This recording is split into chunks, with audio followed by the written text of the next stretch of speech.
Mormon Experience and Controversy in Illinois, Part 3.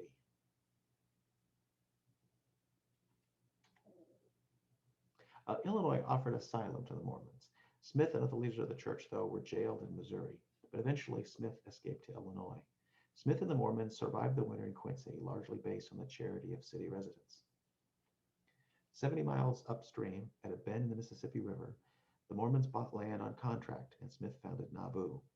It was on the site of Commerce, which was basically a paper town that had wetlands, underbrush, and a handful of structures. Nauvoo is a word derived from Hebrew, conveying the idea of beauty and calm. The Mormons applied to the General Assembly of Illinois for a charter to incorporate their city. The city charter was largely drawn up by a new convert of the church, John C. Bennett. The city charter conferred many powers of organization upon Nauvoo. It facilitated municipal government in the city, gave the city council the power to pass ordinances, gave the mayor the power to execute those ordinances, and enabled the municipal court to grant writs of habeas corpus in all cases arising from the ordinances of the city council. The charter also provided for the mustering of a body of independent military men to be called the Nauvoo Legion. The charter also allowed for the creation of a university. Given that Illinois was closely divided politically, both parties courted the Mormon bloc vote. Secretary of State Stephen A. Douglas worked with Whigs to round up enough votes to support the charter. It sailed through the General Assembly in 1840. Nauvoo was essentially granted home rule. The best sign of this was the Nauvoo Legion, which received cannon and arms from Springfield. Under Smith's leadership, it grew in size to be second only to the size of the United States Army.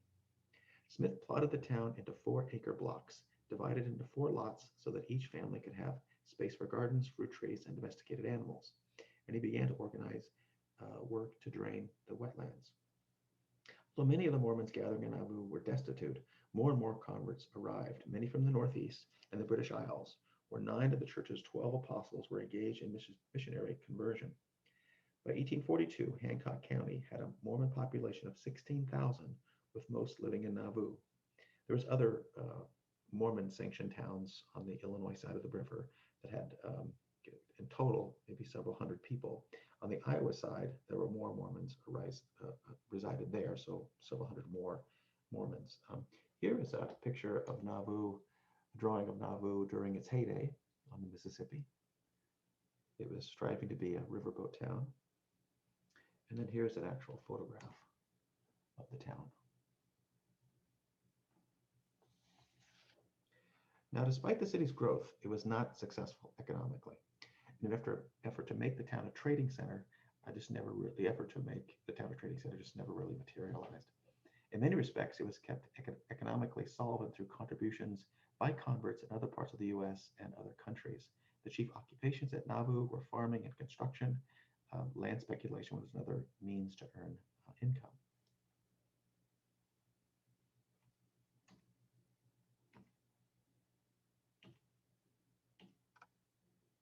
Like most religions, the Mormons had a rather complicated religious doctrine. Joseph was considered a prophet because of his revelations. He had these visitations, God, Jesus, the angel Moroni. He found the golden plates, and he wrote the Book of Mormon. He was, of course, the head of the church. Helping him to manage the church was a council known as the 12 Apostles. Many of these men were involved in missionary work, trying to recruit new members. All men had a role to play in the church, either as priests, deacons, or other positions up the hierarchical ladder. Like the 12 Apostles, a special leadership was reserved for the Council of 50. In a way, it was a secret shadow government used to expand the political power of Mormonism internally and externally. Mormons placed a heavy emphasis on community and family. Nauvoo and the other church-sanctioned towns were an effort to create God's kingdom on earth for Mormon believers. So they were setting themselves apart as a chosen people who would be safe when the second coming occurred. For Mormons, the afterlife was a place where the family would be together. Therefore, children and ancestors were sealed to members of the church. Also, more than one wife could be sealed to a man in the afterlife. And it's important to keep in mind that in the 19th century, men tended to outlive women, largely due to women dying in childbirth. So it was really common for men to have a second, sometimes even a third wife, as their wives died on them during childbirth.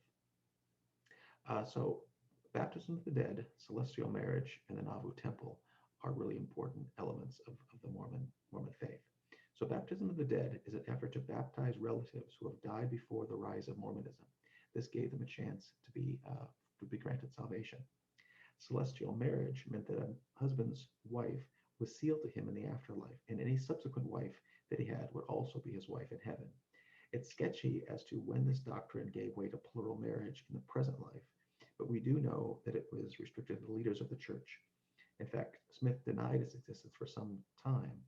There's a variety of sources out there. One I read argued that during one of the revelations that Smith had with God, that as early as 1831, that celestial marriage and plural marriage was acceptable for the Mormon faith.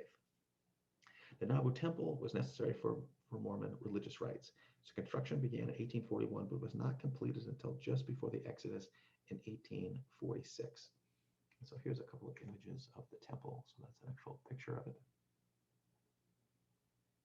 And this is one of the different relief sculptures that were on the church, on the temple. Much of what develops as Mormonism in Nauvoo is going to be taken to Utah, but of course the church is going to continue to evolve.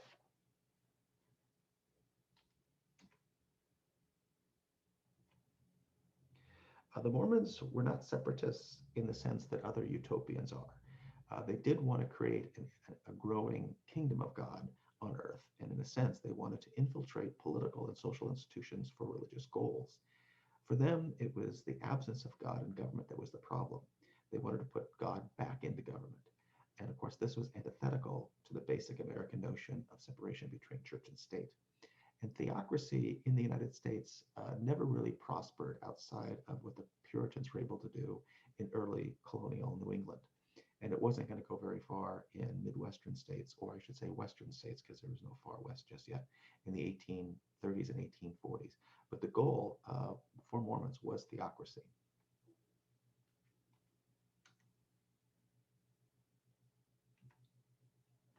One of the primary concerns that old residents of Hancock County had regarding the Mormons at Nauvoo was their growing political power.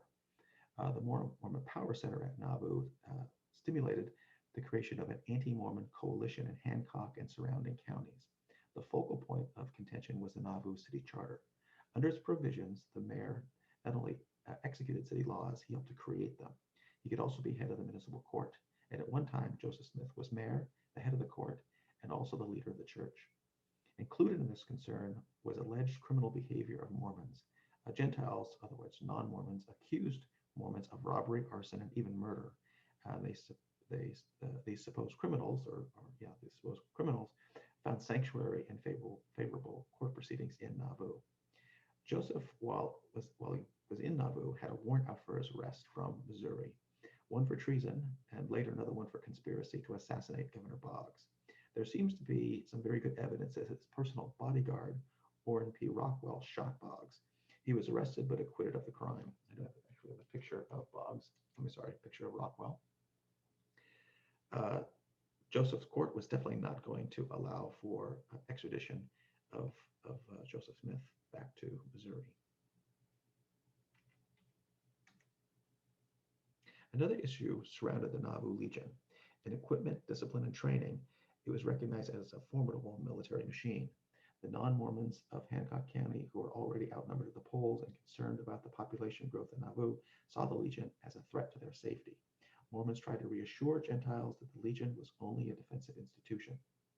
Concerns about the city charter came before the General Assembly, and with a resolution offered to the House to repeal the charter.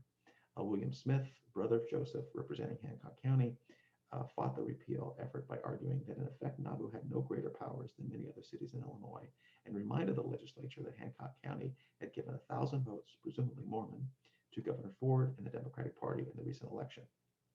The repeal of the charter would be a basic act of ingratitude, according to Smith. The charter was not repealed, but debate continued throughout 1842 and into 1843.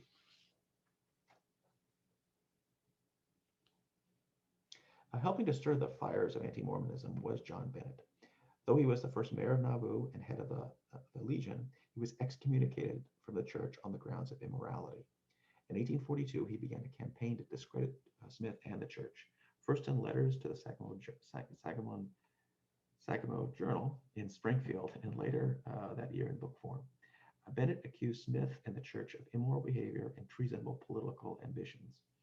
Excerpts from the letters were published in the Quincy Whig in Adams County and the Warsaw Signal in Hancock County. The letters in other papers were annotated with editors' anti-Mormon commentary. The supposed expose from within the church stirred anti-Mormon resentment. Mormonism was not considered to be just another Protestant Christian denomination. Local Gentile religious leaders accused Mormons of all kinds of immoral behavior. There was also a concern expressed by local Gentile ministers and by other community leaders that new immigrants were coming in fewer numbers to Hancock County because of the Mormon presence. It was suggested that non-Mormons were also leaving the county as well. At the center of the Mormon versus Gentile conflict was Joseph Smith. Smith, by all accounts, was a charismatic individual with a devoted following that continued to grow with time. In order to seek redress for Mormon losses in Missouri, he sought help from Washington, D.C. in late 1843. He wrote letters to President Van Buren, John C. Calhoun, Henry Clay, and other national figures who were seeking the presidency in 1844. All of them considered this a state issue that they had no jurisdiction over. In 1844, he announced his candidacy for President of the United States. And so Smith took a Whig position on internal improvements, a gradual emancipation of slavery, and an expansionist position on the West. Within Nauvoo itself, there grew some dissent towards Smith and the direction the church was taking. Wilson and William Law were prominent church members, and they were concerned about polygamy and the power of Joseph Smith. They sought to present their criticisms in their own newspaper, the Nauvoo Expositor.